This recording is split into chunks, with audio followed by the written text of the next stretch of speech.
Hello student, welcome to YouTube channel commerce efficiency. आज की class में कवर करेंगे बर्टलैंड मॉडल ओलिगोपोली का।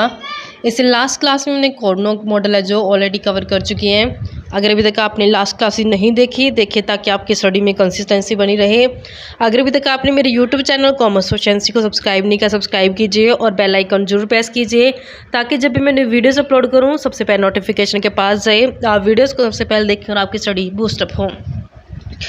जब हमने मॉडल कवर किया था कॉर्नो तो उसमें एक अजम्पशन थी। मेन अजम्पशन क्या थी कि जो फर्में होती हैं वो अज्यूम करती हैं कि आउटपुट का जो लेवल है वो कांस्टेंट रखेंगी। एक फर्म जब एक्ट करती है तो ये सोच के करती है कि दूसरी जो कम्पिटिटिव फर्म है वो अपने आउटपुट के लेवल का जो कांस्टेंट रखेगी, यानी कि चेंज नहीं करेगी। उसी मॉडल को क्रिटिसाइज़ करते हुए बर्टलैंड मॉडल बनाया गया। कहते हैं जो फ्रेंच मैथमेटिशियन जोसेफ बर्टलैंड है उन्होंने डेवलप किया ये थ्योरी 1883 के अंदर। इन्होंने क्रिटिसाइज़ किया है जो बेसिक अजम्पशन थी कॉर्नो की। बेसिक अजम्पशन क्या थी कि आउटपुट को कांस्टेंट रखना। कि यहाँ पे जब कॉर्नो मॉडल कवर किया था हमने तो वहाँ पे हमने देखा था कि जो रिवर्स कंपनी होती है वो अपने आउटपुट के लेवल को कांस्टेंट रखेगी, ये अज्यूम किया जाता था, ये अजम्पशन मानी गई थी।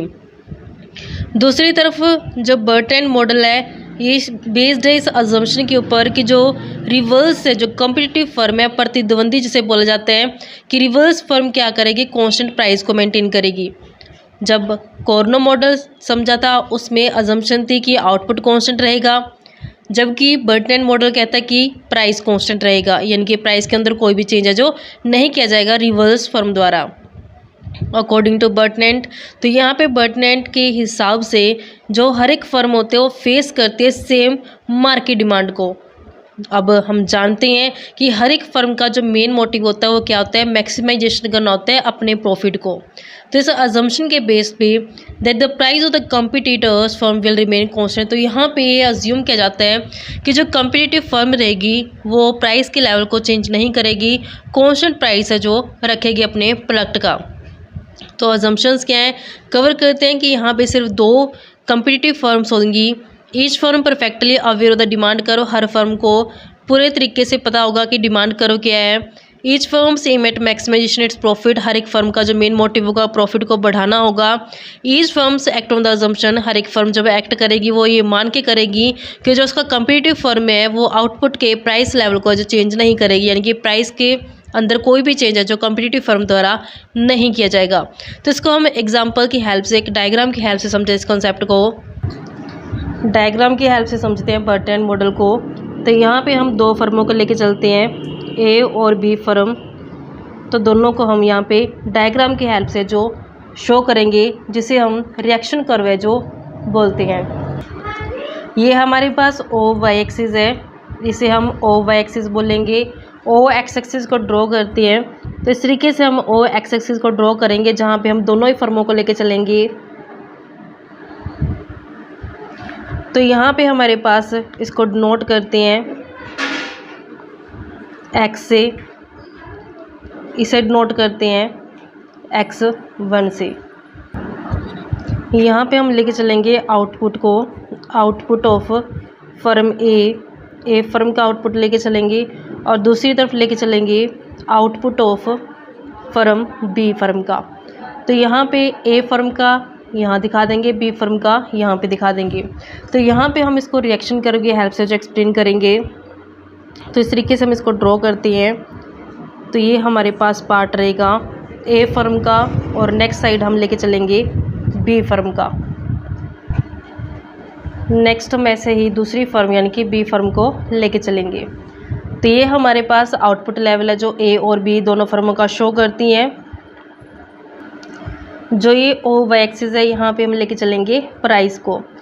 लेट कर लेते हैं कि सबसे स्टार्टिंग में जो फर्म ए है, ए फर्म ने क्या किया, आउटपुट को प्रोड्यूस किया है। उसने जो प्राइस का लेवल रखा यहाँ पे इस तरीके से हमने प्राइस ले लेते हैं और ये आउटपुट ले लेते हैं, ये फर्म ए का।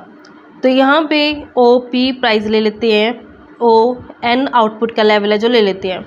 ये अज्यूम करके चलती है फर्म कि जो दूसरी फर्म है वो अपने, जब ये बी फर्म होती है, ये जब आउटपुट को डिसाइड करेगी, ये सोच के डिसाइड करेगी कि जो ए फर्म है वो अपने प्रोडक्ट के प्राइस में कोई भी चेंज है जो नहीं करेगी। यानी कि बी फर्म सोचेगी कि ए फर्म ने अब आउटपुट का जो प्राइस रखा है वो ओपी ही रखेगी, इसमें कोई चेंज नहीं करेगी। तो बी फर्म क्या करती है, प्रॉफिट को बढ़ाने के लिए लो प्राइस कर देती है। इस तरीके से लो प्राइस रख के आउटपुट का जो ज़्यादा सेल कर देती है। तो यहाँ पे प्राइस को डाउन किया बी फर्म ने और आउटपुट का जो ज़्यादा सेल कर दिया। तो यहाँ पे बी फर्म ने क्या किया, प्राइस ओ P1 रख दिया और आउटपुट का जो लेवल रखा वो M रखा। तो ये अज्यूम करके चलिए बी फर्म कि यहाँ पे ए फर्म है जो कोई भी रिएक्शन नहीं करेगी प्राइस के अंदर, अब वो कोई चेंजेस जो नहीं करने वाली। तो यहाँ पे देखा फिर फर्म ए ने अज्यूम किया कि अब फर्म बी है जो अपने प्राइस के लेवल में कोई चेंज नहीं करेगी। तो ए फर्म ने क्या रिएक्शन किया, फर्म जो ए है उसने और भी ज़्यादा प्राइस को क्या कर दिया, लो कर दिया।